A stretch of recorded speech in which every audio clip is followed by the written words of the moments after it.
መንፈስ ያልፋል ይዳስሰው ይዳስሳል ይፈታው ይፈታል ምናልባትም እዚህ እንኳን ሆነን የታመሙ ሰዎች ሌላ ቦታ ካሉ በመንፈስ ልቅ አድርጋችሁ ያዟቸው ዛሬ እግዚአብሔር ክንድ በላያቸው ላይ ያልፋል ክብር ለኢየሱስ ይሁን ትላንት ያነበብኩትን ቃል መልሼ ላንብበው የዚህ ኮንፈረንስ ሞቶ አድርገን የተነሳ ነው ኢሳይያስ ምዕራፍ 30 ቁጥር 26 ላይ እንደዚህ ይላል እግዚአብሔር የሕዝቡን ስብራት በጠገነለት መቅሰፍቱም የቆሰሉትን በፈወሰለት የጨረቃ ብርሃን እንደ ፀሐይ ብርሃን የፀሐይም ብርሃን እንደ 7 ቀን ብርሃን 7 እጥፍ ይሆናል ሲያጠገባችሁ ያለው ሰው የጌታ ፈውስ ይመጣል 7 እጥፍ ብርሃን ይሆንልሃል ወልቲ ይሄ ስትሉት ነው ፓስተሩን ወደዚህ መጋብዘው 7 እጥፍ 7 ፖርሽን 7 እጥፍ ይሆናል በሉና በደም ለቀምጣል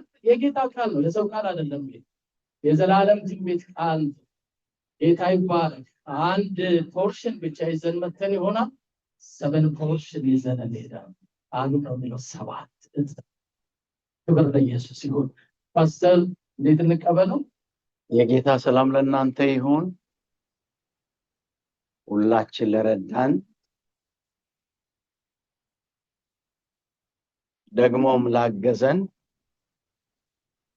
በፊቱ እንድንሆን እድል ለሰጠን ለአምላክ ለእግዚአብሔር ክብር ይሁን አሜን ለእግዚአብሔር ክብር ይሁን ሁላችን በእግዚአብሔር የተጠበቅን የእግዚአብሔር ምሕረትና ቸርነት በሕይወታችን ያየን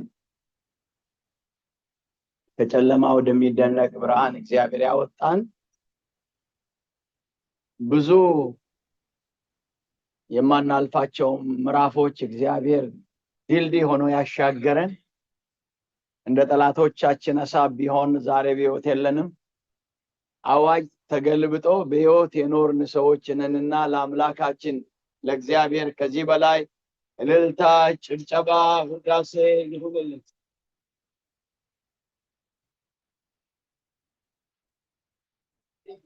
ወገኖች ሆይ ሁልጊዜ የሚገርመኝ በእግዚአብሔር በሕይወት ኖረን ደግሞ በእግዚአብሔር ቤት ውስጥ መኖራችን ያስገርማል የዳዊት ምኞት አንድ ቀን በአጥያን ድንኳን 1000 ዓመት ከሚኖር አንዲት ቀን በእግዚአብሔር ደጅ መጣልን መረጥኩ እኛ ግን ብዙ ቀናቶች በእግዚአብሔር ቤት ውስጥ ለመኖር እድል አገኘን ክብር ለጌታ ለኢየሱስ ይሁን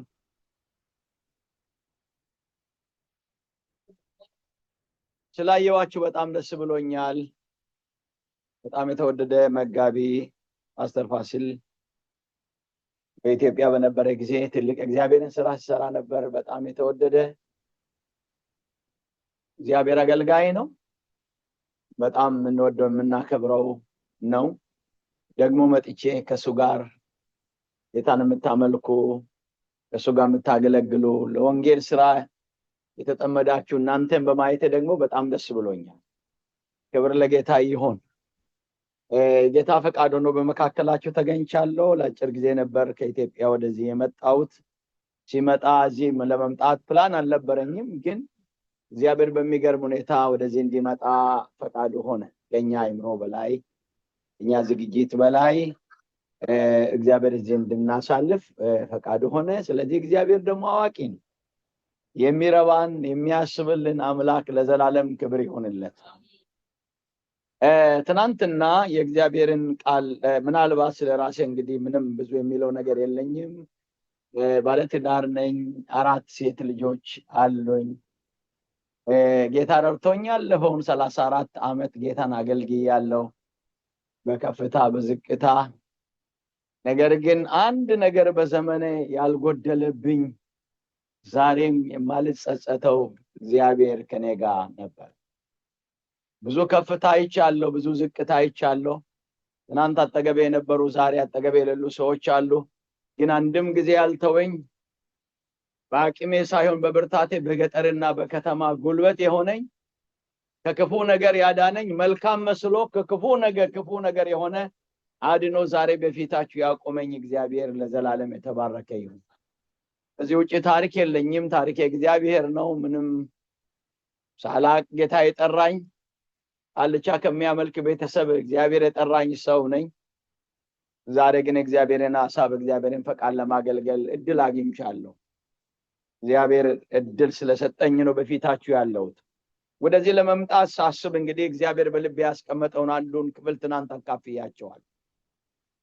ሁላችን እንደ እግዚአብሔር ቤተሰብ እንደ እግዚአብሔር ልጆች ተስፋ ቃል አለን። ትልቁ ተስፋ ቃላችን አንድ ነገር ብቻ ነው የቀረው፣ እሱም የክርስቶስ ዳግም ምጽአት ነው። እሱንም ክርስቶስ ይመጣል፣ በሰማይ ቤት ከሱ ጋር አብረን እንኖራለን። በምድር ደግሞ በእያንዳንዱ ህይወታችን ጌታ ተስፋ ቃል የሰጠን ተስፋ ቃሎች አሉ። እነዚህን የተነጋገርነው ምንም ነገሮች ከፍ ዝቅ ቢሉ እግዚአብሔር ታማኝ ስለሆነ ዕብራውያን 10:23 ላይ እንደምናገር የተስፋ ቃል የሰጠ የታመነ ስለሆነ አንድም ነገር ሳይቀር እግዚአብሔር ያለው በህይወታችን ይፈጸማል። አሜን። ክብር ለእግዚአብሔር ይሁን። ምስክሮች ነን። እግዚአብሔር ተናግሮ ሲያደርግ አይተናል። አሁንም ጌታ የተናገረን ይሆናል። ጠላት ያለው አይሆንም፣ ሟርተኛ ያለው አይሆንም፣ ነገስታቶች ያሉት አይሆንም። በእኛ ህይወት እግዚአብሔር ያለው ይሆናል። ስለዚህ እግዚአብሔር ተስፋ ቃሉን የሚፈጽም የታመነ አምላክ እንደሆነ ተነጋግረናል። ለሕዝበ እስራኤል አንድም ሳያስቀር ኢያሱ ምዕራፍ 21 ላይ ቁጥር 43 ላይ እንደሚናገር አንድም ሳይቀር ሁሉ ተፈጸመ እንጂ እንደሚል አንድም ሳይቀር ሁሉን እግዚአብሔር ፈጽሞ እኛም እንቆጥረዋለን። ግድ የላችሁ። አንዳንድ ጊዜ ሰይጣን እግዚአብሔር ነግሮን ይሄ ቃል ለኔ ነው ብለን ከቃሉ ወስደን እግዚአብሔር በተለያየ መንገድ ነግሮን የታለህ ብሎ አንዳንዴ ይጠይቀናል። ግድ የለም። የተናገረው እግዚአብሔር ታማኝ ስለሆነ አያረጅም፣ አይደክምም፣ ለዘላለም ስለሚኖር አንድ ቀን ቆም ብለን እግዚአብሔር የተናገረው ይሄንን ፈጸመ፣ ይሄንን አደረገ፣ አንድም አላስቀረም ብለን እግዚአብሔርን በሕይወታችን እናመሰግነዋለን። ዛሬም ሰይጣን እንደሚል አይደለም። አንድ ሁለት ብለን የምንቆጥራቸው እግዚአብሔር በሕይወታችን የሰራ ነገር አለ። አሜን። ያ ደግሞ በሕይወታችን ይቀጥላል። እንደገና ወደ ዛሬ ከመምጣታችን በፊት ጌታ የተናገረኝን ደጋግሞ መንፈስ ቅዱስ በውስጥ ያመጣል። አንዳንዶቻችሁ መልእክት ሊሆን ይችላል። ያንን ቃል እነግራችኋለሁ። እግዚአብሔር ቃል እንደሚል ዮሐንስ ወንጌል ምዕራፍ 15 ላይ እኔ መረጥኳችሁ እንጂ እናንተ አልመረጣችሁኝም፣ ልትሄዱና ፍሬ ልታፈሩ እኔ ሾምኳችሁ ይላል። እንደገና ደግሞ ዮሐንስ 10 ላይ ሕይወት እንዲሆንላችሁና እንዲበዛላችሁ መጣው ይላል። እና እግዚአብሔር በተለያየ አይነት መንገድ በእኛ ሕይወት ላይ ያለው መብዛት መጨመር። ይህንን መልእክት እነግራችኋለሁ። ያንን ምዕራፍ መናገር አልችልም። መልእክቱን ብቻ ልንገራችሁ ከጌታ የሰማሁትን። እግዚአብሔር በእኛ ላይ ያለው ዓላማ መጨመር መብዛት ስለሆነ በእኛ እግዚአብሔር የጀመረው ያቀደው በእኛ ሕይወት ይበዛልናል። እኔ ምስራች አለኝ ዛሬ ለማን እንደሆነ ባይገባኝም ሰምቻለሁ። ጠላት ይስማ። የሚበዛ ሕይወት ነው እግዚአብሔር ሰጠን ሕይወት። አሜን። ይበዛልናል። አንዳንዴ ሰይጣን አጋጣሚ አግኝቶ የሆነ ነገር አድርጎ ይቀንሳል። በቃ እንደዚህ አደረኩ ይሄንን አጠፋው ብሎ ይፎክራል። እግዚአብሔር በእኛ ላይ ያለው ማብዛት ነው። የእግዚአብሔር ሲስተም ስትመለከቱ ዘፍጥረት ላይ ስትመለከቱ ምዕራፍ 2 እና ምዕራፍ 1 ላይ ስለ ወንድና ሴት ከፈጠራቸው በኋላ ሁለቱ አንድ ናቸው፣ ሁለት አይደሉም ይላል። አንድ ሲባዛ አንድ ነው። ሌላ ደግሞ ይበዛል፣ እጥፍ አድርጌ ባርካለሁ፣ ምርኮ መልሳለሁ ብሎ ደግሞ ይናገራል። እግዚአብሔር በእጥፍ የሚባርክ። አንድ ጊዜ ኢዮብ የሚባል ሰው ነበርና ሰይጣን ልጆቹን ወሰደ፣ ሀብቱን ወሰደ፣ ጤንነቱን ወሰደና ባዶ አደረገው። እግዚአብሔር የሚቀንስ አምላክ አይደለም። ሰይጣን ግን ወሰደበት። እግዚአብሔር ግን አየና ኢዮብ ምዕራፍ 42 ላይ ስትመለከቱ እግዚአብሔርም የኢዮብን ምርኮ መለሰለት ይልና ልጆቹ 2 እጥፍ፣ ሀብቱ 2 እጥፍ፣ ሰውነቱ እንደ ሕፃን ገላ ሆነ ይላል። ዛሬ አዋጅ አለኝ። ሰይጣን ይሄንን አጣ፣ ይሄንን አጣ፣ ይሄ ጎደለብህ፣ ይሄ ተወሰደ ለሚለው ለእናንተ መልእክት አለኝ። እግዚአብሔር በ2 እጥፍ ይባርካችኋል። እጥፍ ሆኖ ወደ እናንተ ይመጣል። በእኛ ቤት መቀነስ አይሰራም። በእኛ ሕይወት ላይ መቀነስ አይሰራም። አምላካችን ምርኮን የሚመልስ የሚያበዛ አምላክ ስለሆነ እኔ ምስራች አለኝ። እግዚአብሔርን ከጠበቃችሁ፣ በቤቱ ከጸናችሁ፣ ከእግዚአብሔር ጋር ከኖራችሁ ጠላት እያየ እግዚአብሔር 2 እጥፍ አድርጎ ምርኮ ይመልስላችኋል። ክብር ለኢየሱስ ይሁን። ያንን ካልኩ ወደ እግዚአብሔር ወደ ሰጠን ወደ ዛሬ ቃል ደግሞ እንሄዳለን። ዛሬ እንግዲህ ዛሬ ያለንን ጊዜ የመጨረሻው አገልግሎት አብረን የምንካፈለው ቃሉን አነብና አጭር ጸሎት ተነስተን ቆመን ይሄንን ቃል እናንብብና ጸልየን እንቀመጣለን። በኋላ ስለምንቀመጥ የእግዚአብሔር ቃል እንደዚህ ይላል። ዘዳግም 33 ቁጥር 24 33 ቁጥር 24 እንደዚህ ይላል። ስለ አሴር እንዲህ ይላል። አሴር በልጆች የተባረከ ይሁን፣ ወንድሞች የተወደደ ይሁን። እግሩ በዘይት ውስጥ ያጥልቅ፣ ጫማው ብረትና ናስ ይሆናል። እንደ ዕድሜ እንዲህ ኃይል ይሆናል። አሜን። እንደ ዕድሜው ምን ይሆናል? ኃይል ይሆናል። ጌታ ሆይ በአንተ ፊት ቆመናል። አንተ ታማኝ አምላክ፣ የምትረዳ አባት ነህ። ዛሬ በጌታ በኢየሱስ ክርስቶስ ስም ለቀረን ሕይወታችንን መሄድ መሮጥ የምንችልበትን ኃይል፣ ጸጋ፣ ጉልበት በእኛ ላይ እንድታደርግ በክርስቶስ ኢየሱስ ስም እለምንሃለሁ። በናዝረቱ በኢየሱስ ክርስቶስ ስም ይሄ ጊዜ የታድሶ ጊዜ ይሆን፣ የኃይል ጊዜ ይሆን፣ የጉልበት ጊዜ ይሆን። እጅ በመካከላችን ይንቀሳቀስ። እናመሰግንሃለን። ክፉ ይታሰር። እግዚአብሔር ሆይ ቃሌ ከሰማይ ይምጣ በኢየሱስ ስም አሜን። ክብር ለጌታ ይሁን። ተባረኩ። ቁጭ በሉ።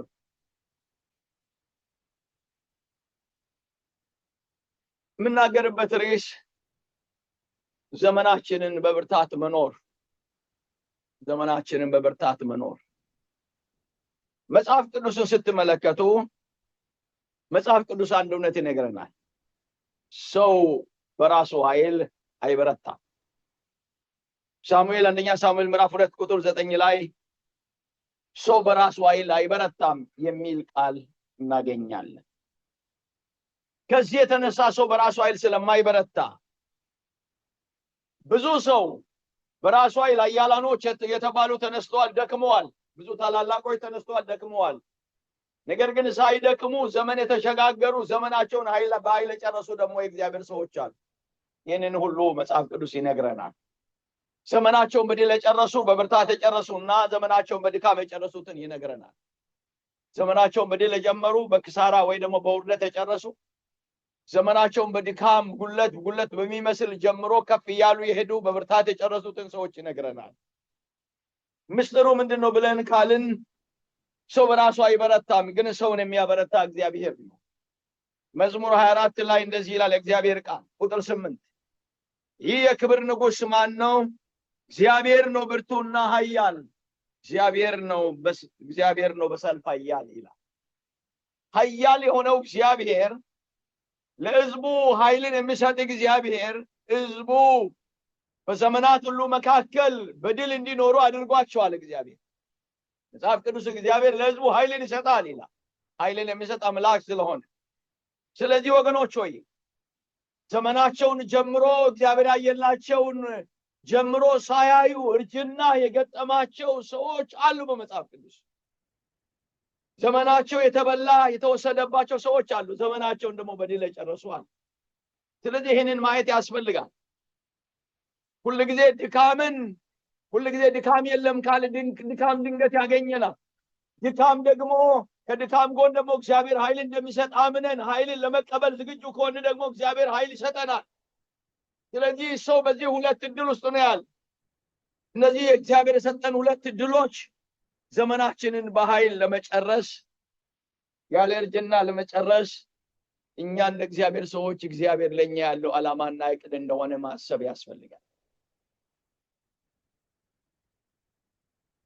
በዘመናቸው ደክሞ አርጅቶ ያልተረዱ ሰዎች ከነዛ መካከል አንዱ ስለ ኤፍሬም እንደዚህ ይላል ሆሴዕ ምዕራፍ 7 እሱን መቅጣጫ እንድናይ ብዬ ነው። ቁጥር 8 እንደዚህ ይላል። ሆሴዕ 7:8 ላይ ኤፍሬም ከአሕዛብ ጋር ተደባለቀ። ኤፍሬም እንዳልተገላበጠ ቂጣ ነው። እንግዶችም ጉልበቱን በሉት፣ እርሱም አላወቀም። ሽበትም ወጣበት፣ እርሱ አላወቀም ይላል። እዚህ ጋር ጉልበቱ የተበላ ሰው ኃያል አምላክ እያለ ትልቅ ዓላማ ከፊቱ እያለ ትልቅ እግዚአብሔር ያዘጋጀለት እያለ ጉልበቱ የተበላ ሰው ታያላችሁ። እንግዶች ጉልበቱን የበሉት፣ አቅም ሊኖረው ሲገባ አቅም ያጣ ሰው ትመለከታላችሁ። እግዚአብሔር ከዚህ ይጠብቃል። የእግዚአብሔር አጀንዳ እኔና እናንተ በዘመናችን ሁሉ በእግዚአብሔር ኃይል ከኃይል ወደ ኃይል ከብርታት ወደ ብርታት እንድንሄድ ዘመናችንን በብርታት እንድንጨርስ ነው የእግዚአብሔር አጀንዳ። መዝሙረኛው ዳዊት እንደዚህ ይላል መዝሙር 84 ላይ በቤት የሚኖሩ የተመሰገኑ ናቸው። 84 ቁጥር 3 ለዓለምና ለዘላለም ያመሰግኑሃል። አቤቱ እርዳታው ካንተ ዘንድ የሆነለት በልቡ የላይኛውን የሚያስብ ሰው ምስጉን ነው። በለቅሶ ሸለቆ ውስጥ በወሰነ ስፍራ የሕግ መምህር በረከትን ይሰጣልና ከኃይል ወደ ኃይል ይሄዳሉ። የአማልክት አምላክ በጽዮን ይታያል። ተመልከቱ፣ የእግዚአብሔር ሰዎች እግዚአብሔር የሚያልፉበት ቦታና ስፍራ ምንም እግዚአብሔር አብሮ ስላለ በለቅሶ ሸለቆ ውስጥ እንኳን እግዚአብሔር በወሰነው ስፍራ በረከትን ይሰጣቸዋል። አንደኛ እንደገና ምን ይሆናሉ? ከኃይል ወደ ኃይል ይሄዳሉ። እኔ ዛሬ ምሽት ልባርካችሁ፣ ከኃይል ወደ ኃይል ሂዱ በኢየሱስ ስም። በጌታ በኢየሱስ ስም የእግዚአብሔር አጀንዳ በእናንተ ላይ ከኃይል ወደ ኃይል መሄድ ነውና ከኃይል ወደ ኃይል የምትሄዱበት ዘመን ይሁንላችሁ። ስለዚህ የእግዚአብሔር ዓላማ የእግዚአብሔር ሰዎች ከኃይል ወደ ኃይል። ያ ብቻ አይደለም። በአዲስ ኪዳን እንደዚህ ይላል 2 ቆሮንቶስ 3 ላይ ቁጥር 17 ጌታ ግን መንፈስ ነው፣ የጌታ መንፈስ ባለበት በዛርነት አለ። እኛም ሁላችን በመጋረጃ በማይቀደን ፊት የጌታ ክብር እንደ መስታወት እያብለጨለጭን መንፈስ ከሚሆን ጌታ እንደሚደረግ ያን መልክ እንመስል ዘንድ ከክብር ወደ ክብር እንለወጣለን። አሜን። አወጅኩባችሁ። ከክብር ወደ ክብር እንለወጣለን በኢየሱስ ክርስቶስም። ጠላት እያየ ከክብር ወደ ክብር የምትለወጡ ያድርጋችሁ እግዚአብሔር። ጠላት እያየ ውርደታችሁን ስጠብቅ እናንተ ከክብር ወደ ክብር፣ ከክብር ወደ ክብር፣ ከክብር ወደ ክብር እግዚአብሔር ያሻግራችሁ በኢየሱስ ስም። ስለዚህ የእግዚአብሔር አጀንዳ እኔና እናንተን ከኃይል ወደ ኃይል፣ ከብርታት ወደ ብርታት። አሜን። ክብር ለኢየሱስ ይሁን። እግዚአብሔር እያየ ወገኖቹ ላይ የኛ ህይወት እየጨመረ የሚሄድ ህይወት። አሜን። ክብር ለኢየሱስ ይሁን። ስለዚህ የእግዚአብሔር አጀንዳ ይሄ ነው። በእኔና በእናንተ ህይወት ዛሬ በልባችን ይታተም። ዛሬ በዘመናችን እንወቀው። ለጠላት እንናገረው። ነፍሳችን ትወቀው። የእግዚአብሔር ዓላማ ለኛ ከኃይል ወደ ኃይል፣ ከክብር ወደ ክብር። አሜን። ከዚህ የሚበልጥ ክብር አለ። ከዚህ የሚበልጥ ኃይል አለ። ክብር ለእግዚአብሔር ይሁን። በእግዚአብሔር ቤት ውስጥ ስትኖሩ ከኃይል ወደ ኃይል ትሄዳላችሁ። በእግዚአብሔር ቤት ውስጥ ስትኖሩ ከክብር ወደ ክብር ትሻገራላችሁ። ለኛ በፊታችን ያለው ዘመን ምንም ቢሆን እግዚአብሔር በእኛ ላይ ያለው አጀንዳ ከኃይል ወደ ኃይል፣ ከክብር ወደ ክብር። አሜን ይሁን ለጌታ። ቆይ ቤትዬዋ ዙም ገብቶብኛል። ስለዚህ እንግዲህ አንድ ነገር እናስተውል። በዘመናቸው የደከሙ ያረጁ ጉልበታቸው የተበላ ፍጻሜያቸው ያላማረ ሰዎች አሉ፣ ተጽፎልናል ለትምህርታችን። ደግሞ በዘመናቸው በኃይል በብርታት የጨረሱ ሰዎች ደግሞ አሉ። በዚህ ሁሉ ደግሞ የእግዚአብሔር ዓላማ ለእኔና ለእናንተ ምንድን ነው ብለን ካልን የእግዚአብሔር ዓላማ ለእኔና ለእናንተ ከኃይል ወደ ኃይል፣ ከክብር ወደ ክብር ነው። አሜን። ክብር ለኢየሱስ ይሁን። ዘመናችንን ይሄንን ቃል አጥብቀን እንይዛለን። እግዚአብሔር ለኛ የውርደት አጀንዳ የለውም፣ የመቀነስ አጀንዳ የለውም። ጠላት እያየ ከክብር ወደ ክብር እንሻገራለን። ክብር ለኢየሱስ ይሁን። ስለዚህ እግዚአብሔር አጀንዳ እንግዲህ ይሄ ከሆነ የቀደሙ ሰዎች፣ ከክብር ወደ ክብር የተሻገሩ ሰዎች፣ ዘመናቸውን በብርታት የጨረሱ ሰዎች ምንድነው ምስጢሩ? ምንድነው ልዩነቱ?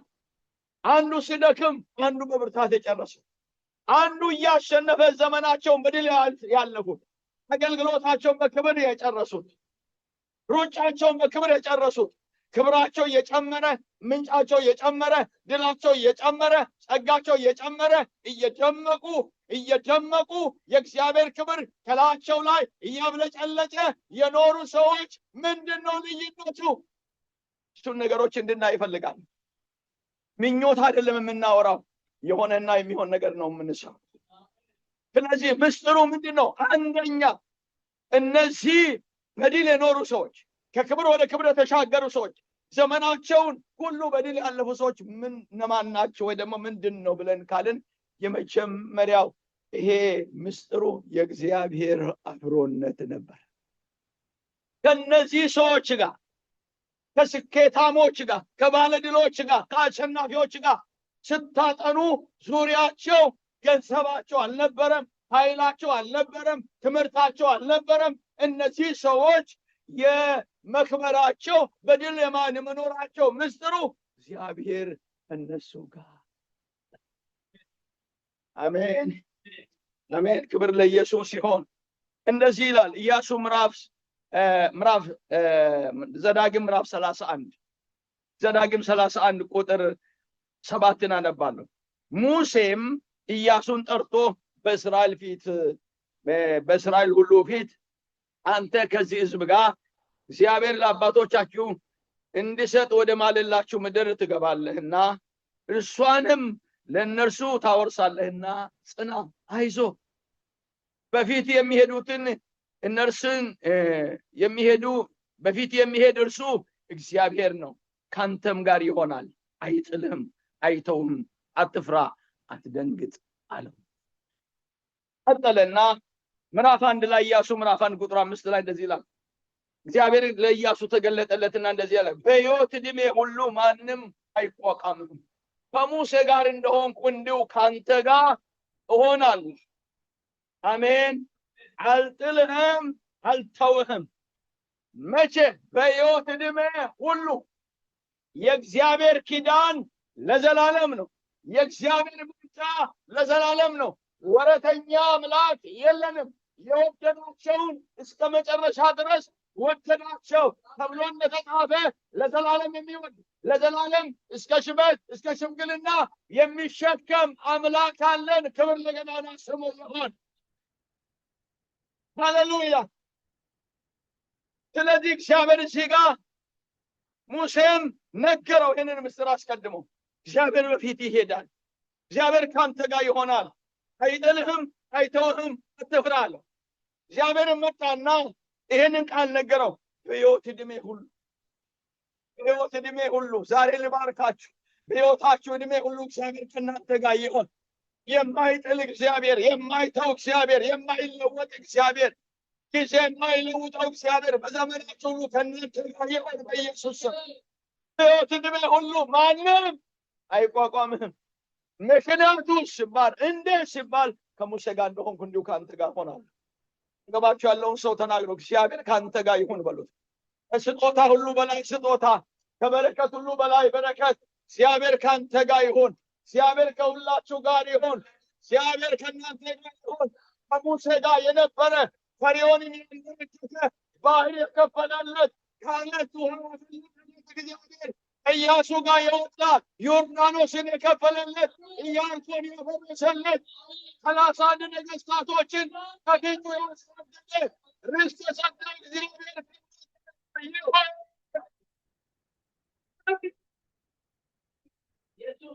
ወገኖች ሆይ አንዳንዴ አይገባንም፣ አንዳንዴ አይታወቅንም፣ አንዳንዴ ብዙ ሰዎች በዙሪያችን ካሉ ድልድል ይሰማናል። አንዳንድ ዙሪያችን ክፍት ከሆነ ይነፍስብናል።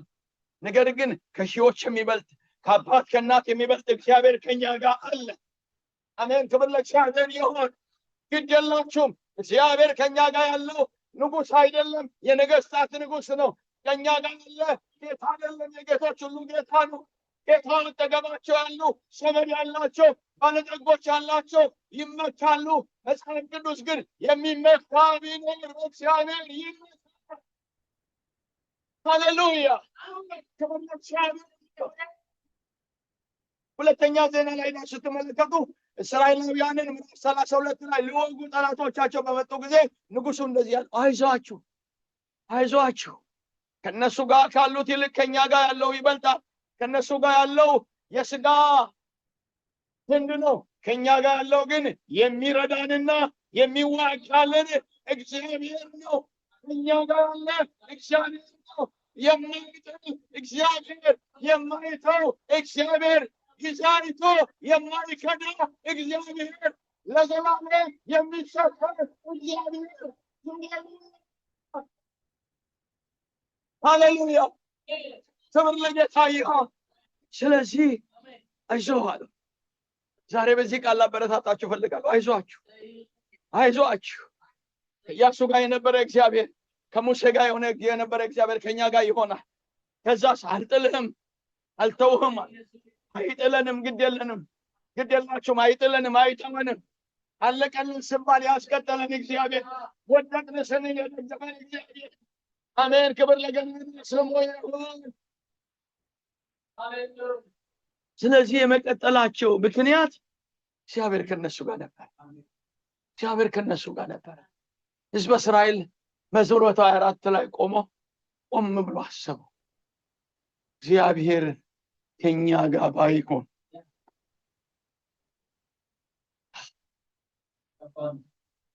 እግዚአብሔር ከኛ ጋር ባይሆን። እስቲ መለስ በሉና ያችን የጨለማ ቀን፣ ያችን የብቸኝነት ቀን፣ ያችን የምጥ ቀን፣ ያችን የፍርሃት ቀን፣ ያችን ሸለቆ አስቡ። እግዚአብሔር ከኛ ጋር ባይሆን፣ ጠላቶቻችን በተነሱብን ጊዜ፣ ቁጣቸው በላችን ላይ በነደደ ጊዜ፣ ማዕበሉ በላችን ላይ ባለፈ ጊዜ፣ ወጀቡ በእኛ ላይ ባለፈ ጊዜ፣ በዛን ጊዜ በጥርሶቻቸው፣ በዛን ጊዜ ለጥርሳቸው ንከሻ ያላደረገን እግዚአብሔር ይባረክ። ከመዋቅ ያዳነን እግዚአብሔር ይባረክ። ለጥርሳቸው ንከሻ ያላደረገን ባቁን ነበር ያንሳለናልና፣ ለጥርሳቸው ንከሻ ያላደረገን እግዚአብሔር ይባረክ። ወጥመዱ ተሰበረ ሲባረክ።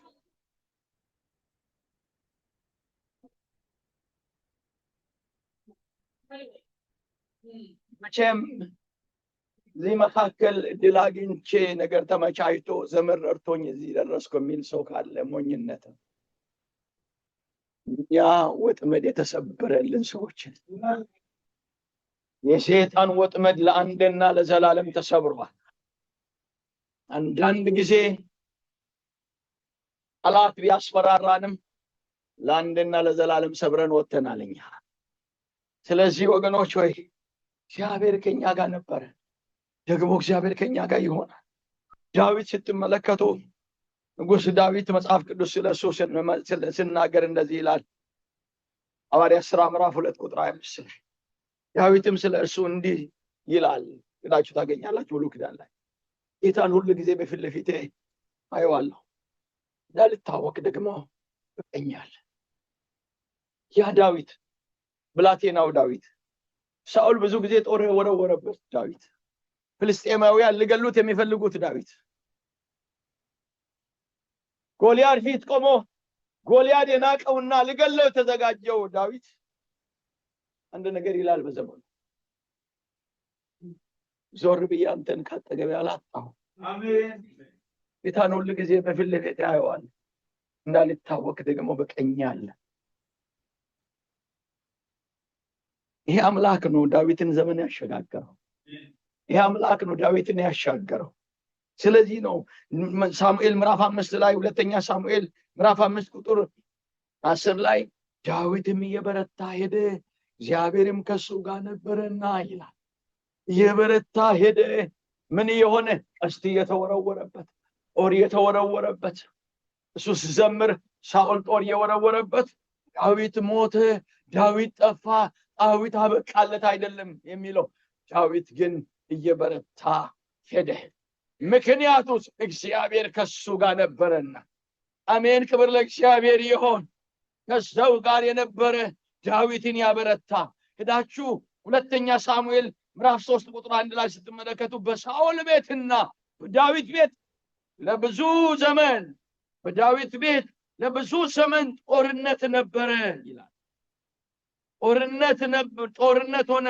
የዳዊት ቤት እየበረታ የሳኦል ቤት እየደከመ የሚሄድ ሆነ። ዛሬ እኔ አዋጅ አለኝ። የሚታገላችሁ ጥፋታችሁን የሚፈልግ የሚዋጋችሁ እየደከመ ይሄዳል። እግዚአብሔር እናንተን ያበረታችኋል። ብርታታችሁ ይጨምራል፣ ጸጋችሁ ይጨምራል፣ በረከታችሁ ይጨምራል። ክብር ለእግዚአብሔር ይሁን። ስለዚህ እግዚአብሔር ከሱ ጋር ያለ ሕዝብ አይጠፋም። እግዚአብሔር ከሱ ጋር ያለ ሕዝብ አይደክምም። ደግፎ የሚያቆም እግዚአብሔር፣ የሚረዳ እግዚአብሔር፣ የሚባርክ እግዚአብሔር፣ አለቀ ሲባል እየቀጠለ ጨለመ ሲባል እያበራ ሕይወትን የሚያስቀጥል እግዚአብሔር እሱ ከናንተ ጋር ይሁን። ክብር ለእግዚአብሔር ይሁን። አዲስ ኪዳን ላይ እንደዚህ የሚል ቃል ታገኛላችሁ። ሁለተኛ ጢሞቴዎስ ምዕራፍ 4 ላይ እንደዚህ ይላል ቁጥር 16 በፊተኛ ሙግቴ አንድስ እንኳን አልደረሰልኝም፣ ሁሉም ተውኝ እንጂ ይህንን አይቁጠርባቸው። ዳሩ ግን የስብከቱ ሥራ በእኔ እንዲፈጸም አሕዛብም ሁሉ እንዲሰሙ ጌታ ግን ባጠገቤ ቆሞ አበረታኝ።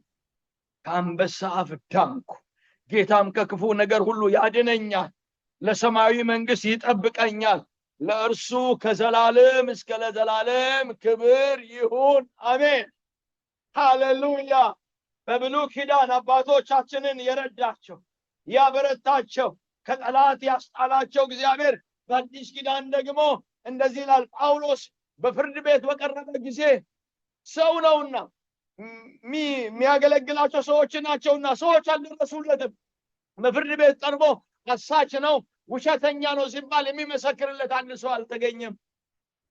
ሸንጎ ፊት ቆሞ ነገር ግን ይላል የስብከቱ ሥራ በእኔ እንዲፈጸም አሕዛብን በእኔ እንዲያምኑ የመረጠኝ ጌታ ባጠገቤ ቆሞ አበረታኝ። አሜን፣ ክብር ለእግዚአብሔር ይሁን። ጌታ ያበረታችሁ ሰዎች አላችሁ። ለዚህ ጌታ እልልታ፣ ጭብጨባ፣ ክብር፣ ምስጋና፣ ሃሌሉያ። አጠገቤ ቆሞ አበረታኝልና ከአንበሳ አፍ ዳንኩ፣ ጌታም ከክፉ ነገር ያድነኛል። ከዛስ ለሰማያዊ መንግሥት ይጠብቀኛል። ግድላችሁም ደስቲኒያችን የዘላለማችን የሰማይ ቤት ነው። ጠላት እያየ በዚህ ምድር ላይ በድል ኖረን ጠላት እያየ ወደ ተሻለ ክብር እንሄዳለን። እኛን ጠፋ። አሜን። በእግዚአኛ ላይ የእግዚአብሔር አጀንዳ የጀመረው ይቀጥላል። ክብር ለስሙ ይሁን። ስለዚህ ከክፉ ነገር ያድነኛል፣ ለሰማይ መንግሥት ይጠብቀኛል ይላል። እንግዲህ እነዚህ ሰዎች በድል የኖሩት እግዚአብሔር ከነሱ ጋር ስለነበረ፣ ለእኛም ተስፋ ቃል አለ። ማቴዎስ 28 ላይ ጌታችን ኢየሱስ ክርስቶስ ይህንን ቃል ነው የተናገረው። ስልጣን ሁሉ በሰማይና በምድር ተሰጠኝ፣ እንግዲህ ሂዱና ለአሕዛብ ሁሉ አሕዛብን ሁሉ በአብ በወልድ በመንፈስ ቅዱስ ስም እያጠመቀቻቸው ያዘዝኳቸው ሁሉ እንዲጠብቁ እያስተማረቻቸው ደቀ መዛሙርት ያድርጓቸዋልና እነሆ እኔ እስከ ዓለም ፍጻሜ ድረስ ከእናንተ ጋር እሆናለሁ። አሜን። ኪዳኑን የሚጠብቅ እግዚአብሔር ከአንተ ጋር አለ፣ ከአንቺ ጋር አለ። እስከ መቼ? እስከ ዓለም ፍጻሜ ድረስ። ብቻችን አይደለንም። ጌታ ከኛ ጋር አለ። ስልጣን የሱ የሆነ በሞት ላይ፣ በሲኦል ላይ፣ በአጋንንት ላይ፣ በነገሥታት ላይ ድል ያለው ጌታ፣ ሞትን ያሸነፈ ጌታ፣ በአብ ቀኝ ያለው ስልጣን ወደ ሲኦል የሚያወርድ ከሲኦል የሚያወጣ መንግስታትን መቀየር የሚችል እግዚአብሔር ከኛ ጋር አለ ጌታ ከኛ ጋር። በዚህ ልባችሁ ይጽና፣ በዚህ ህይወታችሁ ይበረታታ። በርቱ ቅዱሳን። የትም ብንሄድ ጌታ ከኛ ጋር አለ። ብቸኞች ስንሆን ጌታ ከኛ ጋር አለ። ብዙዎች ስንሆን ጌታ ከኛ ጋር አለ። በሚመች ሁኔታ ጌታ ከኛ ጋር አለ። በማይመች ሁኔታ ከኛ ጋር አለ። እስከ ዓለም ፍጻሜ ከኛ ጋር አለ። ክብር ለገናና ስሙ ይሁን።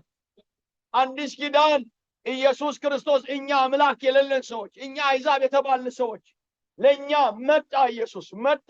እንደዚህ ተብሎ ደግሞ ተጻፈ። ማቴዎስ 1:23 ላይ ድንግል ትጸንሳለች፣ ወንድ ልጅ ትወልዳለች፣ ስሙንም አማኑኤል። አማኑኤል ማለት ደግሞ እግዚአብሔር ከኛ ጋር ነው። አነ ድምፃችሁን አውጡና እግዚአብሔር ከኛ ጋር ነው አሉ። ስማ፣ እግዚአብሔር ካንተ ጋር ነው። እግዚአብሔር ካንቺ ጋር፣ እግዚአብሔር ከኛ ጋር ነው። ክብር ለስሙ ይሁን። እግዚአብሔር ከኛ ጋር ነው። ይሄንን ጳውሎስ እንደዚህ ይላል ለሮሜ ሰዎች ጽፍላቸው ምዕራፍ 8 እንግዲህ ስለዚህ ምን እንላለን?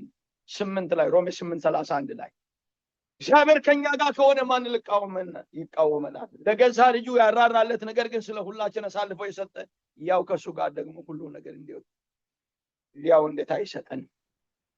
እግዚአብሔር የመረጣቸው ማን ይከሳቸዋል? የሚያጸድቅ እግዚአብሔር ነው። የሚኮንን ማን?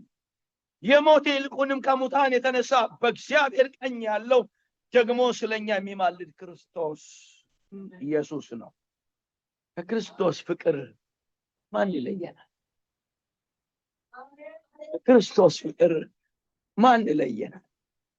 ስናዝን ካጽናናን፣ ስንወድቅ ካነሳን፣ ዞር ብለን ብዙ ትናንት የነበሩትን ስናጣ ካጠገባችን ያልጠፋ የሕይወታችን ድጋፍ፣ የብርታታችን ምስጢር፣ የስኬታችን ጋሻ ለሆነው ከዚህ ማን ይለየናል አለና እንደዚህ ይላል።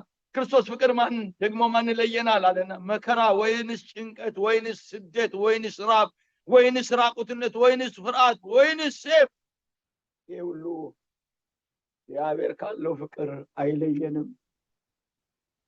በእግዚአብሔር ፍቅር ውስጥ ኑሩ። ጌታ ከእናንተ ጋር ይሁን። ማጣት ከጌታ አይለያችሁ። ማግኘት ከጌታ አይለያችሁ። ሰው ከጌታ አይለያችሁ። ከጌታ አይለያችሁ። እግዚአብሔር ለዘላለም ከእናንተ ጋር ይሁን። በዚህ ቃል ባርካችኋለሁ። እግዚአብሔር ከእናንተ ጋር ይሁን።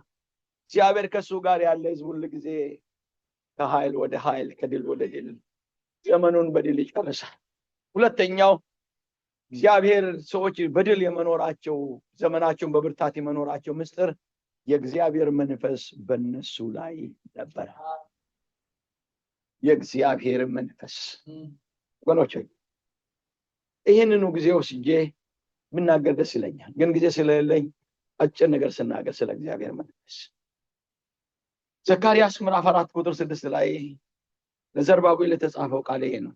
ለዘሩባቤል የተባለ ይህ ቃል በመንፈሴ እንጂ በኃይልና በብርታት አይደለም። በኃይላችን በብርታታችን የማንችለውን የእግዚአብሔር መንፈስ ያስችለናል። እግዚአብሔር ሲጠራን፣ እግዚአብሔር ሲመርጠን ዓለም ክፉ እንደሆነ፣ ሰይጣን ክፉ እንደሆነ ያውቃል። አገልግሎት ቀላል እንዳልሆነ ያውቃል። ነገር ግን እግዚአብሔር በመንፈሱ እኔና እናንተን ሊያቆመን፣ መንፈሱ ሊረዳን፣ መንፈሱ ሊያግዘን እግዚአብሔር ደግሞ ለእኔና ለእናንተ በጎ ፈቃድ ሆኗል። የእግዚአብሔር መንፈስ ሄዳችሁ ስትመለከቱ ከግብፅ ምድር ከወጡት ትናንት እንደነገርኳችሁ ከወጡት መካከል ወደ ተስፋይቱ ምድር ከገቡ መካከል አንዱ ካሌብ ነው። ካሌብ ስለሱ የተነገረው ዘመኑን በብርታት ተጨረሰው። ካሌብ ዘመኑን ሁሉ በድል ኖሮ ልክ ተስፋይቱ ምድር ከወረሰ በኋላ ሙሴ በላከኝ ጊዜ ይላል። ሙሴ በላከኝ ጊዜ እንደዚህ የሚል ቃል ታገኛላችሁ። ኢያሱ ምዕራፍ 14 ላይ እንደዚህ ይላል።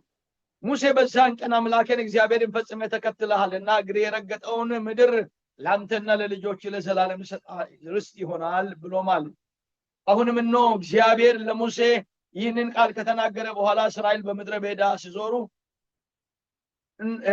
እርሱ እንደተናገረኝ እግዚአብሔር እነዚህን 45 ዓመት በሕይወት አኖረኝ። አሁንም እነሆ ለእኔ 85 ዓመት ሆነኝ። ሙሴ በላከኝ ጊዜ እንደነበርኩን ዛሬም ጉልበታም ነኝ፣ ጉልበቴም በዚያን ጊዜ እንደነበረ እንዲሁ ዛሬም ለመዋጋት ለመውጣትና ለመግባት ጉልበቴ ያው ነው። 85 ዓመት ዕድሜ ላይ ቆሞ ጉልበቴ ያው ነው ይላል። ይሄ ሰው ወጥቶ እግዚአብሔር ፊት ወገኖች ተከትሎ ተስፋይቱ ምድር ሊሰልሉ ሲሄዱ ሄዳችሁ ዘውልቁ ላይ ስትመለከቱ ዘውልቁ ምዕራፍ 14 ላይ ተስፋይቱ ምድር አይቶ ሲመጡ ከሱ ጋር የሄዱት ሌሎች አይቶ ጠላቶቻችን ረጃጅሞች ናቸው፣ ከዛ በኋላ ወደ ተስፋይቱ ምድር መግባት አንችልም ብሎ ለእግዚአብሔር ሕዝብ ሪፖርት አቀረበ። ካሌብ ግን እንደዚህ አለ፣ ሕዝቡ አለቀሱ ይልና በእግዚአብሔር ላይ አታምፁ፣ እግዚአብሔር መርቶ ወደ ተስፋይቱ ምድር ያስገባናል። ተስፋይቱ ምድር ላይ ያሉ ጠላቶቻችን ረጃጅሞች እንኳን ቢሆኑ ጥላቸው ከነሱ ላይ ተገፈዋል የሚል ሲናገር ከዛ በኋላ ሙሴ እንደዚህ አለ ለካሌብ ምዕራፍ 14 ቁጥር 23 ላይ ባሪያዬ ካሌብ ሙሴ አለ እግዚአብሔር በሙሴ በኩል ለካሌብ ባሪያዬ ካሌብ ግን ሌላ መንፈስ ከሱ ጋር ስለሆነ ፈጽሞ ስለተከተለኝ ወደ ገባበት ምድር አገባዋለሁ፣ ዘሩም ይወርሳል። ሌላ መንፈስ ሰው ሲያጉረመርም የሚያመሰግን ሰው ሲፈራ የሚያምን ዛሬ አንድ በረከት ልባርካችሁ። ከዓለም ያልሆነ ከሰው ያልሆነ ከሰይጣን ያልሆነ የእግዚአብሔር መንፈስ በላያችሁ ላይ ይሆን። የተለየ መንፈስ በባሪያዬ በካሌብ ላይ አለ። ስለዚህ ካሌብ ይወርሳል አለ። ወረሰና ዛሬም ለመውጣት ለመግባት ጉልበት አለኝ። 40 ዓመት በፊት እንደነበረ ዛሬም ጉልበት አልደከመም አለ። እግዚአብሔር ጉልበት አይደክምምና የእግዚአብሔር ጉልበት ይገለጥባችሁ፣ የእግዚአብሔር ኃይል ይገለጥባችሁ። ያ ልዩነቱ ሌላ መንፈስ በሱ ላይ አለ። የሚረዳ የእግዚአብሔር መንፈስ፣ የሚያግዝ የእግዚአብሔር መንፈስ ወገኖች፣ ያ የእግዚአብሔር መንፈስ ነው። የቀደሙት አባቶቻችን ታላላቅ ስራ የሰሩት፣ ተዋግተው ድል ያደረጉት፣ አገልግሎታቸውን በድል የጨረሱት፣ እግዚአብሔር ጋር ያላቸውን ግንኙነት ጠብቆ የኖሩት የእግዚአብሔር መንፈስ በእነሱ ላይ ነበረ። አስቡት፣ ከመጀመሪያ ጀምሮ እነ ሳምሶን ላይ የነበረ የእግዚአብሔር መንፈስ፣ በር ሲዘጋ በሩን ገንጥሎ የሚወጡ፣ ሲያስሩ ስርዓትን የሚበጣጥስ፣ ጠላቶቹን በአህያ መንጋጋ የሚገድል ያ የእግዚአብሔር መንፈስ፣ ዳዊት ላይ የነበረ ያ የእግዚአብሔር መንፈስ ሲቀባ ባልወረደበት ይላል። ዳዊት ይህንን ሁሉ መጽሐፍ እንዲጽፍ ያደረገ፣ ዝማሬ እንዲዘምር ያደረገ፣ በንጉሥ ቤት ውስጥ ዳዊት እግዚአብሔርን እያከበረ እንዲኖር ያደረገ ያ መንፈስ፣ ነቢያት ላይ የነበረ የእግዚአብሔር መንፈስ፣ ሐዋርያት ላይ የነበረ ያ መንፈስ የመጣው ዝም ብሎ አይደለም። እኔና እናንተ ዘመናችንን በጉልበት በድል እንድንጨርስ። አሜን። ይሄ መንፈስ በላያችሁ ላይ ይውረድ። መጽሐፍ ቅዱስ ስለ ጌታችን ኢየሱስ ክርስቶስ ሲናገር ሐዋርያት ሥራ 10:38 ላይ እግዚአብሔር የናዝሬቱ ኢየሱስን በመንፈስ ቅዱስ ኃይል ቀባው፣ እሱም መልካም እያደረገ ለዲያብሎስ የተገዙትን ሁሉ እየፈወሰ ዞረ። እግዚአብሔር ከእሱ ጋር ነበርና እኛም በይሁዳና በኢየሩሳሌም ባደረገው ነገር ሁሉ ምስክሮች ነን። እርሱም በእንጨት ላይ ሰቀሉት እያለ ይናገራል።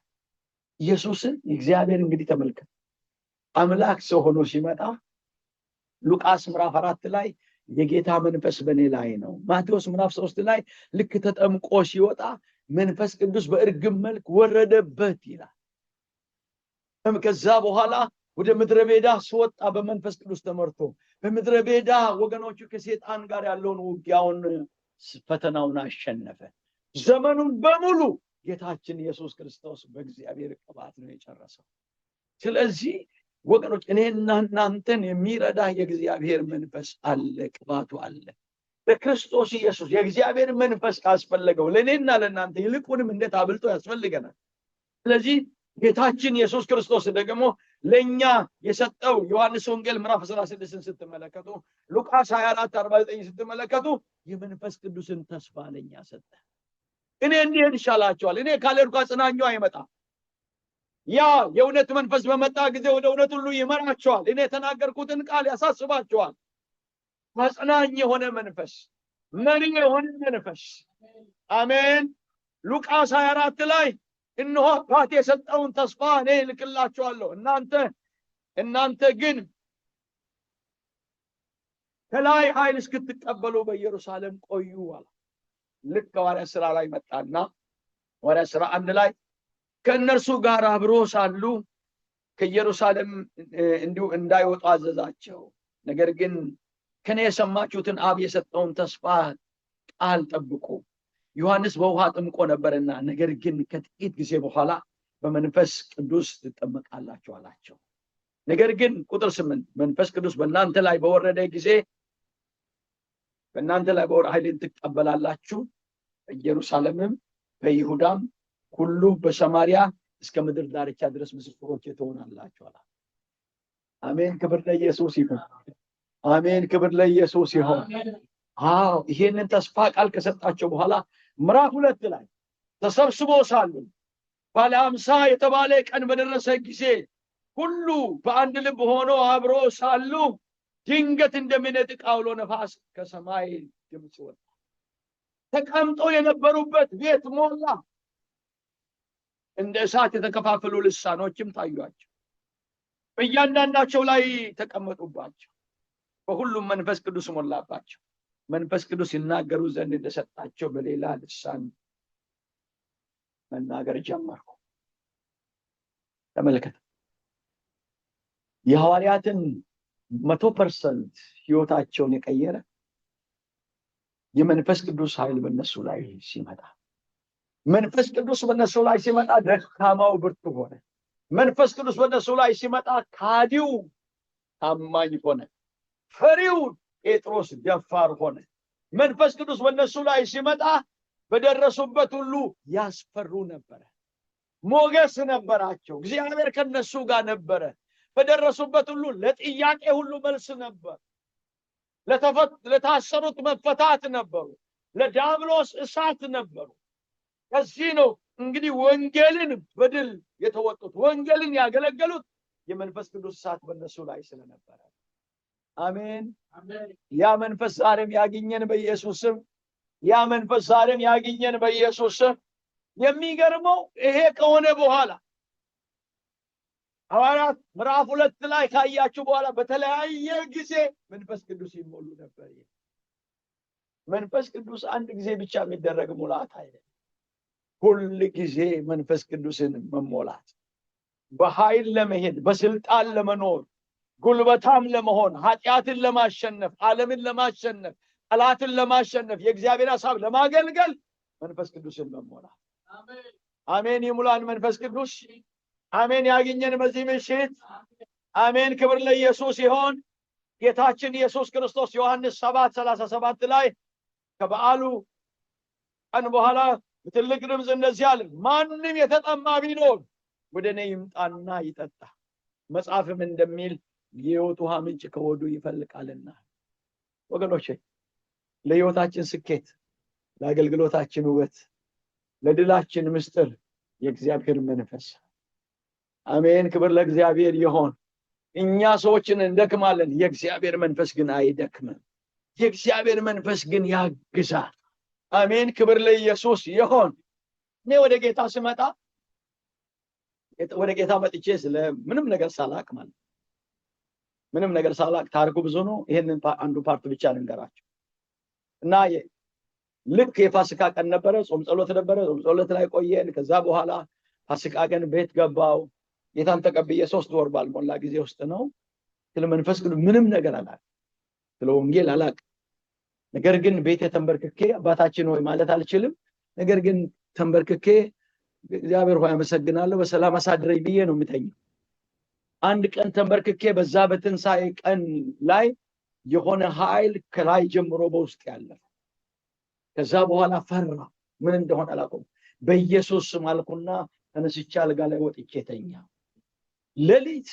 ከዛ በኋላ ከተማ ውስጥ ያሉት እባቦች ተሰብስበው ዙሪያ ሆኖ ሊነክሱኝ እንደዚህ ከቦኝ እያሉ በኢየሱስ ስም እያልኩ በዕልም ውስጥ ብድግ ብዬ ስነሳ ማላውቀው ቋንቋ እናገራለሁ፣ ምንም ነገር ሳላ። ከዛ በኋላ ታሪኬ ተቀየረ። ከዛ ጊዜ ጀምሮ ራሱ ዛን ጊዜ መጽሐፍ ቅዱስ የመማር እድል አላገኘንም። ተንበርክኬ መጽሐፍ ቅዱስን እኔ መጽሐፍ ድምጽ እሰማለሁ። ኢሳይያስ የት እንዳለ፣ ኤርምያስ የት እንዳለ፣ ብሉይ ኪዳን ምን እንደሆነ አላውቅም፣ ግን ድምጽ እሰማለሁ። እዚህ ቦታ ላይ ሄደ እንደዚህ ይላል ብሎ ፈልጌ ሳገኘው ቃሉ እሱን ይጽፋል። ከዛ አዲስ ኪዳን ላይ ሄደ እንደዚህ ይላል እያለ እያጠቃቀሰ ሄርሜኔቲክስን ያስተማረኝ መንፈስ ቅዱስ። እንደዛ ብዙ ውጣ ውረድ ውስጥ አልፌያለሁ። ብዙ ድካምና ብርታት አይቻለሁ። ብዙ ምድረ በዳ ላይ አይቻለሁ። ብዙ ቀናቶች ሳልበላ አድሬ ደም እያስታወከኝ አገልግያለሁ። ውጭ አድሬያለሁ። በዚህ ሁሉ ዛሬ ቆም ብዬ ስመለከት በእኔ ማንነት ምንም የሆነ ነገር የለም። ያ የእግዚአብሔር መንፈስ ግን ያን ዘመን አሻግሮ ዛሬ አደረሰኝ። ስለዚህ ለዘመናችን ያግዘናል መንፈስ ቅዱስ። እጆቻችሁን አንሱ። የእግዚአብሔር መንፈስ እያላችሁ የእግዚአብሔር መንፈስ ዛሬ ያገኛችሁ። የእግዚአብሔር መንፈስ በኃይል የእግዚአብሔር መንፈስ በክብር ያገኛችሁ። መንፈስ ቅዱስ ይሙላባችሁ በጌታ በኢየሱስ ክርስቶስ ስም። እኔ ጸልያለሁ የአምላኬ መንፈስ፣ የክብር መንፈስ፣ የኃይል መንፈስ በላችሁ ላይ ይሆን። የእግዚአብሔር መንፈስ ይሙላባችሁ በኢየሱስ ስም።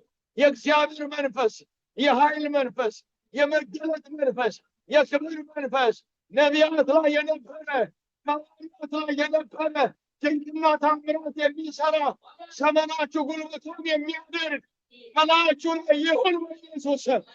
ይሁን በኢየሱስ ስም። መንፈስ ቅዱስ ያገኛችሁ። መንፈስ ቅዱስ ይውረድባችሁ። ክብር በላያችሁ ላይ ይሁን። ክብር ለአምላክ ለእግዚአብሔር ይሁን። ወገኖች ሆይ የእግዚአብሔር መንፈስ አቅም ይሆናል፣ ብርታት ይሆናልና እነዚህ ሁሉ በእግዚአብሔር መንፈስ የሚመሩ ነበር፣ ይመራቸው ነበር መንፈስ ቅዱስ። ሮሜ 8 ላይ መንፈስ ቅዱስ ድካማችንን ሁሉ ያግዛል። እንዴት እንድንጸልይ እንኳን አናውቅም፣ በማይነገር መቅፋት ስለ ቅዱሳን ይጸልያል ይላል። አሜን። ክብር ለእግዚአብሔር ይሁን። አሜን። ክብር ለእግዚአብሔር ይሁን። ያን ጊዜ በድካማችን ጉልበት የሚሆነን የእግዚአብሔር መንፈስ ነው። ብዙዎችን የረዳ ኃይል የሆናቸው ጉልበት የሆናቸው በመንፈስ ቅዱስ ያገኙት የእግዚአብሔር ጸጋ ነው።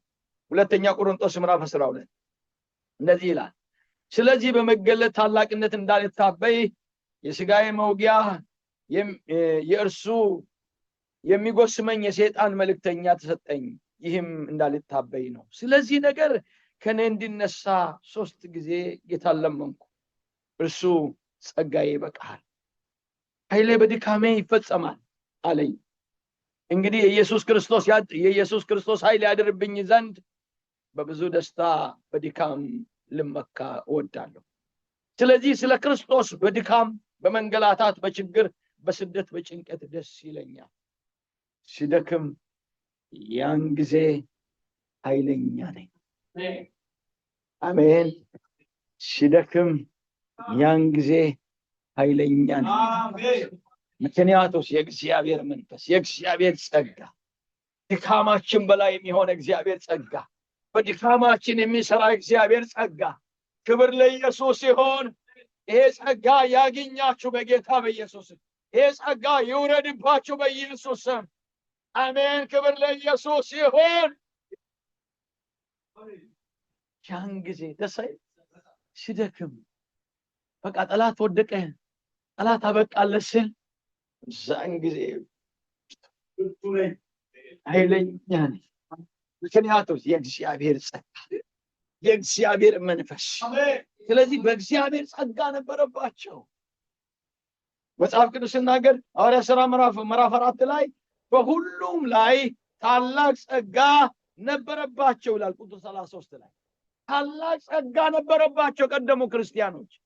ወገኖች የእግዚአብሔር ጸጋ በላያችሁ ላይ ይሁን። አሜን። እግዚአብሔር ጸጋውን ዕለት ዕለት ይጨምርላችሁ። እግዚአብሔር ጸጋውን ይሙላባችሁ በኢየሱስ ስም። ስለዚህ በዚህ ነው በድል የኖሩት። ልንደክም እንችላለን። ይህን ተናግሬ ልጨርስና ወደ ጸሎት እንሂድ። ሰዎች ነን፣ ማንነታችን ይደክማል። ይሄ ታወቀ ነው። አንዳንዴ ይደክመናል፣ ጉልበታችን ይደክማል። አንዳንድ ሰልፉ ያደክመናል፣ ግራ ይገባናል።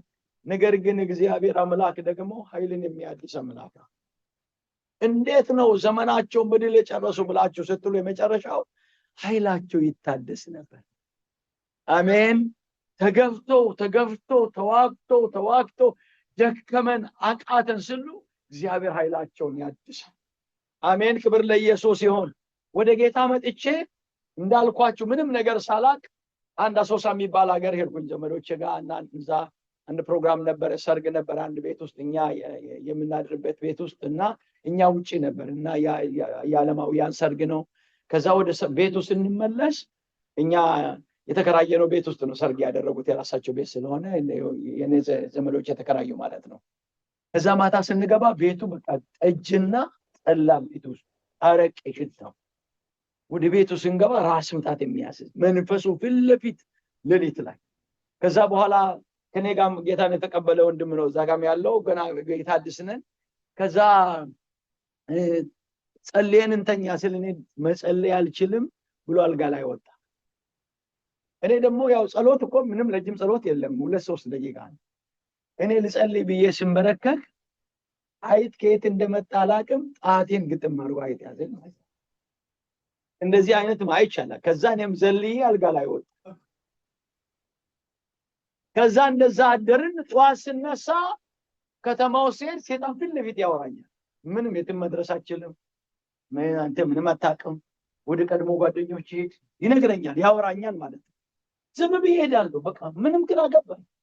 አላላቅ ጸሎት አላቅ።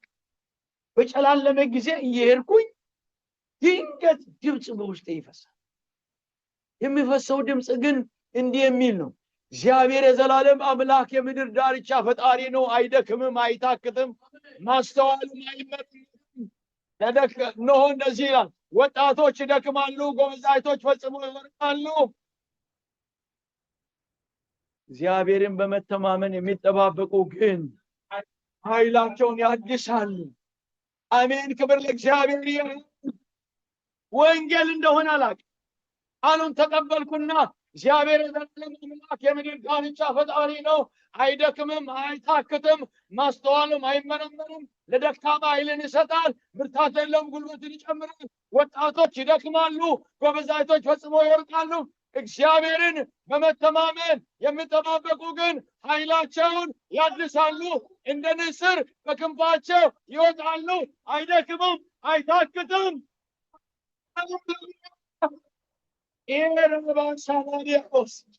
ይህንን ስል ከላይ ላይ መጋረጃ ተቀደደ። ቆይቼ ነው ወንጌል ላይ አየሁት፣ ኢሳይያስ ምዕራፍ 40 ላይ ይህንን ነው ወገኖች። ወጣቶች ይደክማሉ፣ ግድ የላችሁም፣ ጎበዛይቶችም ፈጽሞ ይወድቃሉ። እኛን ግን የኛ ኃይል ግን ይታደሳል፣ የኛ ጉልበት ግን ይታደሳል፣ የኛ ታሪክ ግን ይታደሳል፣ የኛ ነገር ይታደሳል። እግዚአብሔር ታሪካችንን ያድሳል። ክብር ለእግዚአብሔር ይሁን። ወጣቶች ሊደክሙ ይችላሉ፣ ጎበዛይቶች ፈጽሞ ሊወድቁ ይችላሉ። እኛ ግን ኃይላችን ይታደሳል። ከዛ እንደ ንስር በክንፋቸው ይሮጣሉ፣ አይደክሙ፣ አይታክቱ። በዚህ ቃል እግዚአብሔር ከዛ ቀን ግራ ከመጋባት ከጨለማ አውጥቶ እስከ ዛሬ ጉልበቴ እየታደሰ ይደርሻል። እግዚአብሔር ጉልበትን ያድሳል። እግዚአብሔር አቅምን ያድሳል። ስለዚህ የክርስቲያን ህይወት የሚታደስ ህይወት ነው። ለክርስቲያን አበቃለት አይባልም። ለእግዚአብሔር ሰው አበቃለት አይባልም። ለእኛ ጨለመ ሲባል ይነጋል፣ ደከሙ ሲባል እንበረታለን። የእግዚአብሔር ኃይል በእኛ ህይወት ይሰራል። የቤታችን ታሪክ ይቀየራል። የጓዳችን ታሪክ ይቀየራል። ታሪክ ቀያሪ የሆነ እግዚአብሔር ታሪካችንን ያድሳል። አቤት የጌታ መሆን፣ አቤት እግዚአብሔር ማምለክ። ብዙ የደከሙ ብዙ እኛ የተሻገርናቸውን ወንዝ ያልተሻገሩ አሉ። ብዙ ያለፍናቸውን ጨለማ ያላለፉ አሉ። ዛሬ በጥሩ እግዚአብሔር ከኛ ጋር ስለሆነ መንፈሱ ስለረዳን ጸጋው ስለረዳን እግዚአብሔር ኃይላችንን እያደሰ እዚያ ደርሶናል። አሜን። ክብር ለእግዚአብሔር ይሁን። ክብር ለእግዚአብሔር ይሁን።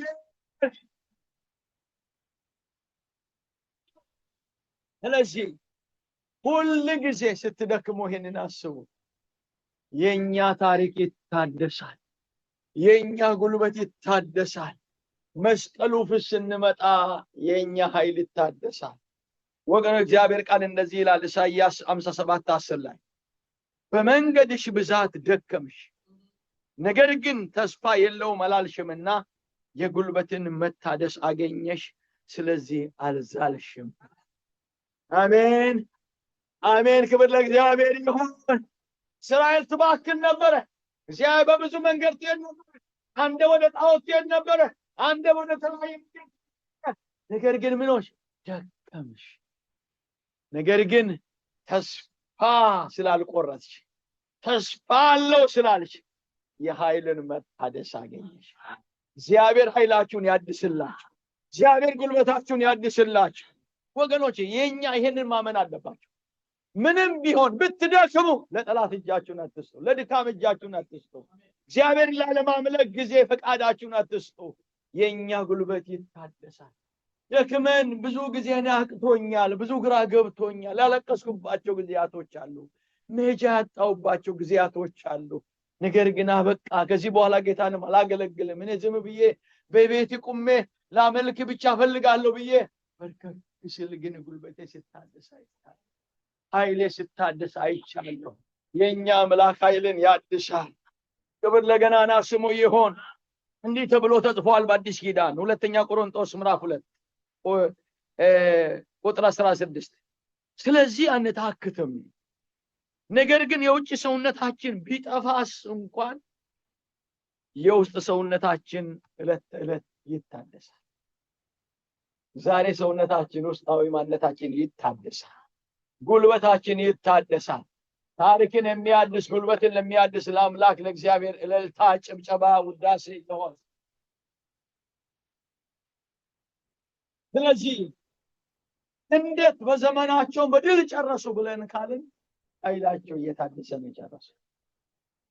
ሲደክሙ በመስቀሉ ፊት ሲመጡ ኃይላቸው ይታደሳል።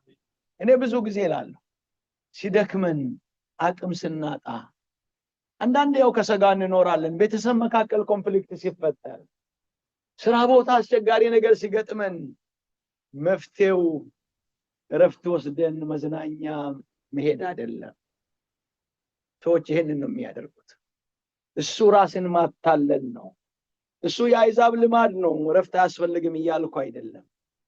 ግራ ሲገባን፣ መሄጃ ሲጠፋ፣ ሰልፍ ሲበዛ፣ አቅም ሲደክም፣ ዝማሬ መዘመር ሲያቅተን ማድረግ የምንችለው አንድ ነገር አለ። በመስቀሉ ፊት መመለስ፣ በእግዚአብሔር ፊት መምጣት፣ በእግዚአብሔር ፊት መውደቅ። መንፈሱ ያድሰናል። እኛ ታሪክ የሚታደሰው በዙፋኑ ፊት ነው። የእኛ ታሪክ ሄለን ጳውሎስ የሚለው ከኃጢአት በስተቀር ይላል። ከኃጢአት በስተቀር እንደኛ የተፈተነ ሊቀ ካህን ስላለ በድካማችን ራራልን የማይችል ሊቀ ካህናት የለንም። እንግዲህ ምሕረትን ለመቀበል በሚያስፈልገን ጊዜ የሚረዳን ጸጋ እንድናገኝ ወደ ጸጋ ዙፋን በእምነት እንቅረብ ይላል። ከእግዚአብሔር ቤት አትጥፉ፣ ከእግዚአብሔር ፊት አትጥፉ። ኃይላችሁ ይታደሳል፣ ጉልበታችሁ ይታደሳል። ገና እንሮጣለን፣ ገና እናገለግላለን፣ ገና እንሰራለን። እግዚአብሔር አየለን፣ እግዚአብሔር ተናገረን፣ እንመልሳለን።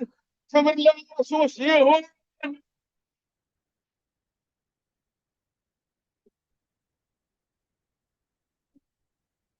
ወገኖች መጨረሻ ነገር ልበላችሁና ወደ ጸሎት እንሂድ።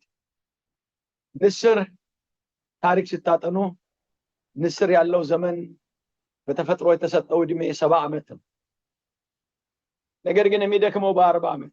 እዚህ ጋር እንደ ንስር ይላል በ40 ዓመት ይደክማል። ከደከመ በኋላ ንስር ሁለት ምርጫ ነው ያለው። ያረጃል። ሲያረጅ ክንፎቹ ያረጃሉ። እንደገና ጥፍሩ ያረጃል፣ ማንቁርቱ ያረጃል። ምንም ነገር ይዞ መብላት አይችልም። ጥፍሮቹ የተሰባበሩ ናቸው። ከዛ ብዙ አሞራዎች ደግሞ ይፈልጉታል፣ ሊገሉት ይፈልጋሉ። በዛን ጊዜ በታድሶ ካላመነና ለታድሶ ካልወሰነና ለታድሶ ዋጋ ካልከፈለ አሞራዎች ይበሉታል። ንስር ደግሞ በባህሪው የሞተ ነገር አይበላም። ልክ እንደ ተራ ወፍ ሄዶ የሞተ ነገር መብላት ከጀመረ አይኖቹ ይታወራሉ። ነገር ግን እምቢ ብሎ ተነስቶ ወደ ከፍታ ማንም ወደማይወጣበት ከፍታ ከወጣ በኋላ አንድ ነገር ያደርጋል። የመጀመሪያ የሚያደርገው ማንቁርቱ ጥፍሮቹን ይዝና ጥፍሮቹን በሙሉ ይነቃቅላቸዋል። ከዛ ይህንን ማንቁርቱን በድንጋይ ላይ የመታ ይነቃቅለዋል። ይህንን እንዳለ ይወጣል። ከዛ በኋላ ቆይቶ ጥፍሩ መውጣት ይጀምራል። ማንቁርቱ መውጣት ይጀምራል። አሁን ላባውን በሙሉ ከድንጋይ ጋር ያሸ ላባውን በሙሉ ይነቃቅለዋል። ከጥቂት ወራት በኋላ አዲስ ላባ ያበቅላል፣ አዲስ ጥፍር ያበቅላል፣ አዲስ ማንቁርት ያወጣል። ከዛ በኋላ አበቃለት የተባለው ንስር ከከፍታ ላይ ኃይሉን አድሶ ይመጣል። አሜን አሜን። እኛም ወገኖች ለድካም እጃችን አንሰጥም፣ ለመሞት እጃችን አንሰጥም፣ ለማይረባ ነገር እጃችን አንሰጥም። ስንደክም እኛ ደግሞ ጉልበት የሚታደሰው በእግዚአብሔር ፊት ነው። እግዚአብሔር ፊት መተን ስንወርቅ ኃይላችን ታድሶ አሜን። ጠላት ለቅሷችን ስጠብቅ ልልታ ተሞልተን አበቃላቸው ሲባል ኃይል ታጥቀን እንወጣለን። እኛ ላይ የእግዚአብሔር አጀንዳ ዘመናችንን በጉልበት በኃይል እንድንጨርስ ነው። እግዚአብሔር ጉልበታም ያድርጋችሁ። እግዚአብሔር ኃይለኞች ያድርጋችሁ። የእግዚአብሔር ኃይል በላችሁ ላይ ይውደድ። እግዚአብሔር ከእናንተ ጋር ይሆን። ተነስተን ቆመን እንጸልያለን። ሃሌሉያ። ታድሰን እንወጣለን። ዝም ብለን አንወጣም። ጉልበታችን ይታደሳል፣ ኃይላችን ይታደሳል፣ ጸጋችን ይታደሳል፣ ኃይል ያገኘናል። የእግዚአብሔር ኃይል በላችሁ ላይ ከመቼውም ጊዜ ይልቅ እግዚአብሔር ከኔ ጋር ሁን በሉ ወገኖች። መንፈስን ሙላብኝ በሉ፣ ጸጋን ሙላብኝ በሉ። እግዚአብሔርን ኃይል ይታደስ፣ ጉልበት ይታደስ፣ ኪዳን ይታደስ በሉ ወገኖች። የልጅነታችሁ አምላክ ለእስራኤል የተባለው ገና እንደ ከበሮ አንስተሽ እንደ ልጅነትሽ ወራት ትዘምራለች ነው የተባለው። እንደገና እንነሳለን፣ እንደገና ከብዘን እንሰምራለን፣ ገና ለእግዚአብሔር እንሰምራለን፣ ገና የድል ሕይወት እንኖራለን። እንዴን ክብር ለእግዚአብሔር ይሆን። መከራ አያደክመንም፣ አያደክመንም። እግዚአብሔር ኃይላችን ነው። እግዚአብሔር ጉልበታችን ነው። እግዚአብሔር ብርታታችን ነው። ክብር ለኢየሱስ ይሁን። ይርገፍ ከላያችን ላይ ችላ ይርገፍ በኢየሱስም። በኢየሱስም ቃል ተናገሩ በላያችሁ ላይ። ልባችሁን ያሳለ፣ ነፍሳችሁን ያሳለ እነሆ በተለያየ ነገር በሕይወት በአሳብ የዛላችሁ የደከማችሁ ተመለሱ ወደ ጌታ። ልባችሁ መልሱ፣ ሕይወታችሁ ይታደሳል። እንደ እስራኤል ጉልበታችሁ ይታደሳል፣ አቅማችሁ ይታደሳል። ከፍ አድርጉ። የማይጥል እግዚአብሔር እኛ እንኳን ሰው ሆነን የምንኖርበትን ቤት ሲያረጅ እናድሳለን። እግዚአብሔር አምላክ ግን ታማኝ አምላክ ነው። አሜን። ክብር ለገናና ስሙ ይሁን። ልጆቹ ነን፣ እኛ ማደሪያዎቹ ነን። የመንፈስ ቅዱስ ማደሪያዎች ነን። ጸጋ በእኛ ላይ አለ። እግዚአብሔር ከእኛ ጋር አለ። ዘመናችንን በድል እንጨርሳለን። አሜን። እንደ ዕድሜያችሁ እንደው እነዚሁ ብርቱ ትሆናላችሁ፣ ኃያል ትሆናላችሁ፣ ኃይል ይሆንላችኋል። የአሴር አምላክ የእናንተም አምላክ ነው። ለዘመናችሁ ሁሉ እግዚአብሔር ከእናንተ ጋር አለ። የተበለሻሸ ነገር ይስተካከላል። የጨለመ ነገር ወደ ብርሃን ይለወጣል። ጠላት ያፍራል። እግዚአብሔር ታሪካችሁን ያድሳል። እግዚአብሔር ጉልበታችሁን ያድሳል። የጸሎት ጉልበታችሁ ይታደሳል። የእምነት ኃይላችሁ ይታደሳል። የአገልግሎት ጸጋችሁ ይታደሳል። ፍቅራችሁ ይታደሳል። ይታደስ፣ ይታደስ። ታድሶ ይሁን በላችሁ ላይ ታድሶ ይሁን። ያድሳችሁ እግዚአብሔር። ጉልበታችሁ ይታደስ፣ ጸጋችሁ ይታደስ። ድካም ከእናንተ ላይ ይነሳ፣ ግንዛዜ ይነሳ። በኢየሱስም የእግዚአብሔር ጉልበት በላችሁ ላይ ይነሳል። አልችልም ያላችሁትን የምትችሉበት በኃይልና በብርታት አይደለም፣ በመንፈስ እንጂ ተብሎ እንደተጻፈ የሚረዳ መንፈስ በእናንተ ላይ ይሁን፣ በእናንተ ላይ ይሁን። መንፈስ ቅዱስ በኃይል በእናንተ ላይ ይሁን። አባቶቻችን የረዳ ጸጋ ዛሬ ይርዳችሁ። ጉልበታችሁ ይበርታ፣ ኃይላችሁ ይበርታ። አንድ እጃችሁን ልባችሁ ላይ ጫኑ። አንድ እጃችሁን ወደ እግዚአብሔር አንሱ። ዛሬ እግዚአብሔር ያድሰን። ዛሬ እግዚአብሔር ያበርታን። ዛሬ እግዚአብሔር ያበርታን። በሕልውናው ዛሬ በመገኘቱ ወገኖች መታደስ ይሁንልን፣ ብርታት ይሁንልን። ዛሬ የእግዚአብሔር ብርታት ያገኛችሁ በኢየሱስ ክርስቶስ ስም እጸልያለሁ። የእግዚአብሔር ብርታት በላያችሁ ላይ ይምጣ። የእግዚአብሔር መንፈስ በላያችሁ ላይ ይምጣ። የእግዚአብሔር ጸጋ በላያችሁ ላይ ይምጣ። በጌታ በኢየሱስ ክርስቶስ ስም፣ በጌታ በኢየሱስ ስም እጸልያለሁ። የሚረዳ የእግዚአብሔር ጸጋ በእናንተ ላይ ይምጣ። የእግዚአብሔር መንፈስ በእናንተ ላይ ይምጣ።